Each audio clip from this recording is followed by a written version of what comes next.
Olá, amigos do canal, bem-vindos a mais um vídeo do Dicionário do Investidor. Pessoal, vamos lá.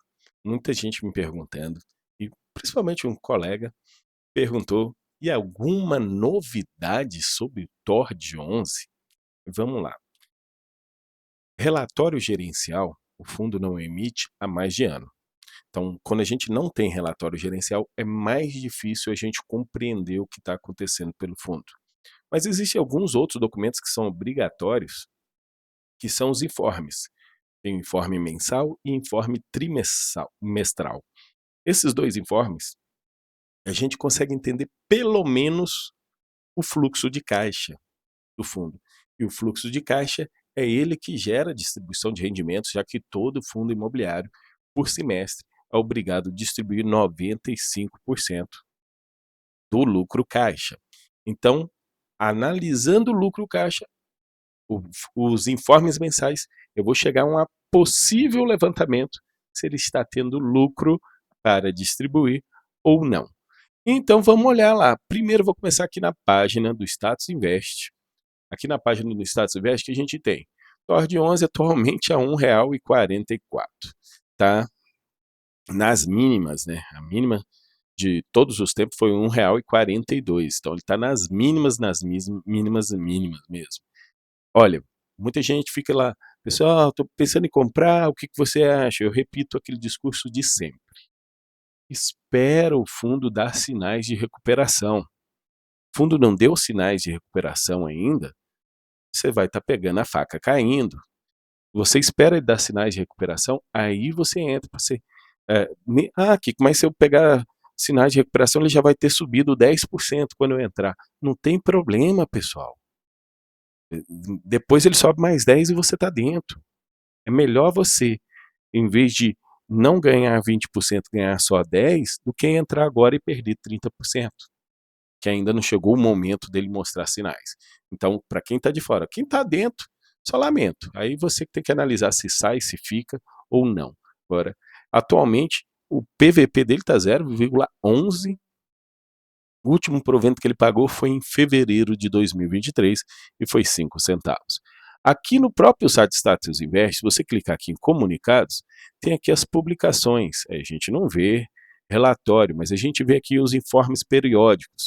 Esse aqui é o informe mensal do mês de junho, perdão, do mês de maio, informe trimestral que mostra o primeiro trimestral que mostra o primeiro trimestre desse ano, o informe mensal do mês de abril e o informe mensal de março. Então, esses três documentos eu abri. Eu vou começar pelo informe trimestral, que mostra o resultado de janeiro, fevereiro e março. Esse resultado de janeiro, fevereiro e março, a gente tem aqui, ó, o primeiro trimestre, informe trimestral do fundo Tordesilhas, que é o TORD 11, onde ele tem aqui 35 milhões de cotas, esse número é importante, tá, pessoal? Guarda aí, 35 milhões. Ele é para investidores em geral, mas não deveria ser, mas ele diz aqui que os cotistas possuem vínculo familiar ou societário familiar. Será? Não sei, né? Ele está dizendo que não. Então, isso é a competência de primeiro trimestre de 2024, tá certo?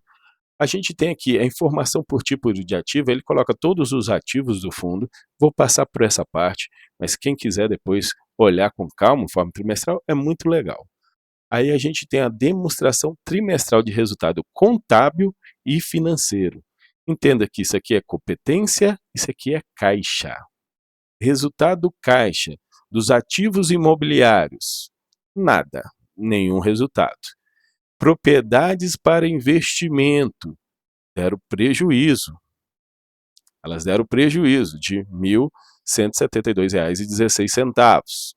Então, saiu o dinheiro do caixa para pagar aqui ativos imobiliários representados por títulos e valores imobiliários. Aí, eu estou olhando só essa coluna daqui, que é a coluna caixa, tá, pessoal? Porque aqui, quando a gente olha para a coluna contábil, ele tomou prejuízo contábil de 6 milhões. Mas nessa coluna caixa, ele recebeu desses ativos. Quem são esses ativos? CRIs que ele tem na carteira. Recebeu aí 147 R$ 1.000.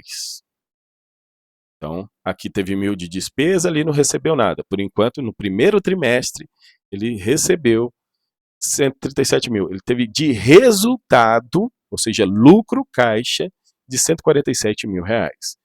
Dos recursos mantidos para necessidade de liquidez, isso aqui é o lucro do caixa. O caixa que está investido em CDI. Rendeu também R$ 184 mil.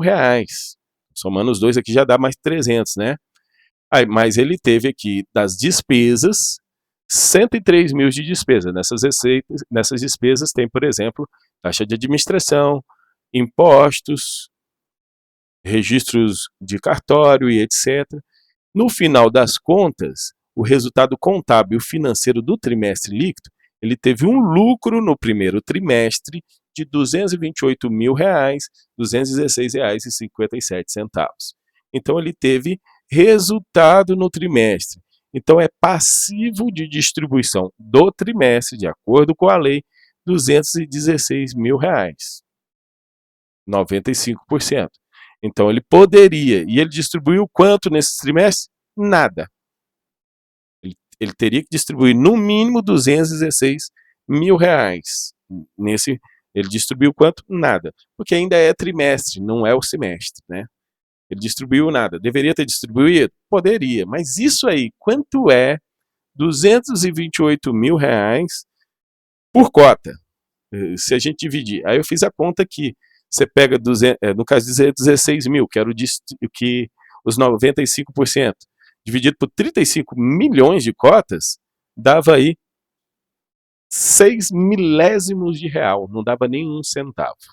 Então, no primeiro trimestre, ele gerou 6 milésimos de real, nem um centavo de lucro caixa. Mas será que teve mais lucro depois disso? Agora eu vou começar aqui o informe de março. Porque aquilo ali, aquele resultado que eu mostrei para vocês, é um resultado até março, que aquele teve de lucro.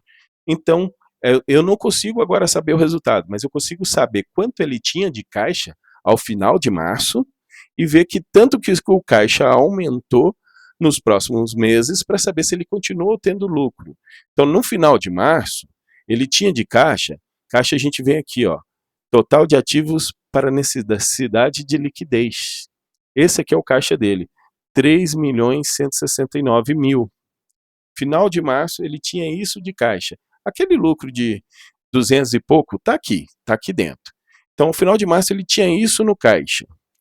Não quer dizer que isso é lucro caixa, não. Ele não tem que distribuir isso. Ele tem que distribuir aqueles 216 mil reais que eu mostrei para vocês. Era o que ele tinha que distribuir, que dá 6 milésimos de centavos apenas. Aí aqui 3 milhões era o final de março. Quando terminou abril, aqui agora já estou no informe de abril, quando terminou abril, aqueles 3 milhões e cento e pouco aumentou para 3 milhões 332.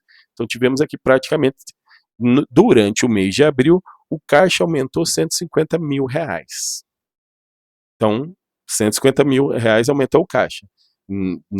Aí chegamos a maio, agora aqui, ó, informe de maio, o caixa aumentou mais um pouquinho para 353 mil, então ele aumentou em mais 100 mil. Então foi mais ou menos mais 200, aproximadamente, se a gente pegar aqui ao pé da letra, vou pegar 300, esse valor aqui, subtrair desse valor aqui.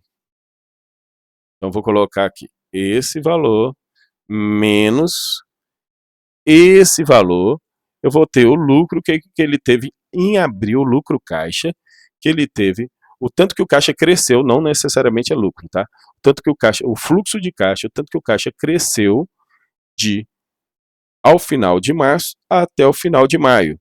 Então ele cresceu 186 mil reais. Se a gente somar com aqueles 216, a gente vai ter 400 mil reais, que pode ser, porque isso aqui é fluxo de caixa, eu não consigo afirmar se isso é lucro caixa ou não. Mas o que eu posso dizer para vocês é que pode ser que ele tenha aí aproximadamente 400 mil reais de lucro caixa nesse semestre. E se ele teve 400 mil reais de lucro caixa nesse semestre, dividido por 15 milhões de cotas, a gente teria o que ele pode distribuir no final do semestre, que vai ser anunciado nessa semana, no 5º dia útil. 2,5 centavos. Kiko, tem essa possibilidade? Talvez, como eu mostrei esse segundo trimestre, eu mostrei só o quanto que o caixa aumentou.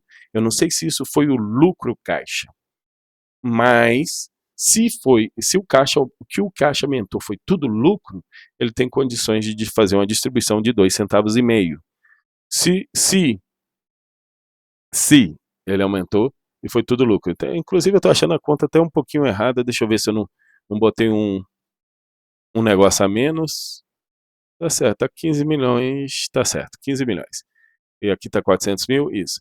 Então, ele pode chegar aí a ter a distribuição de 2,6 centavos, aí ele vai reter um pouquinho, pode ser que a gente tenha uma surpresa do Tord 11 distribuindo nesse semestre 2 centavinhos.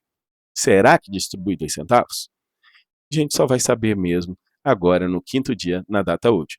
Kiko, mas pode aparecer uma despesa extraordinária aí, que não está ainda nos informes, que vai sair dinheiro do caixa para isso, aquilo? Pode. E a gente não tem muito o que fazer se aparecer. Tá certo, meus amigos? Pode ter essa despesa. E não está ali nesse informe, que seja só pago no último mês. Que coma aí 100 mil reais. Aí já cai aqui para 1,5 centavo. Mas mesmo se pagar 1,5 centavo é 1%, né? De repente o pessoal ainda fica satisfeito. Galera, isso que eu queria mostrar para vocês. Mostrei como eu fiz isso e até vocês podem fazer isso de outros fundos e até mesmo nesse fundo, repetir por aí. Vou encerrando o vídeo por aqui. Muito obrigado a todos vocês. Deixa aquele like aqui. Um grande abraço e até a próxima, pessoal.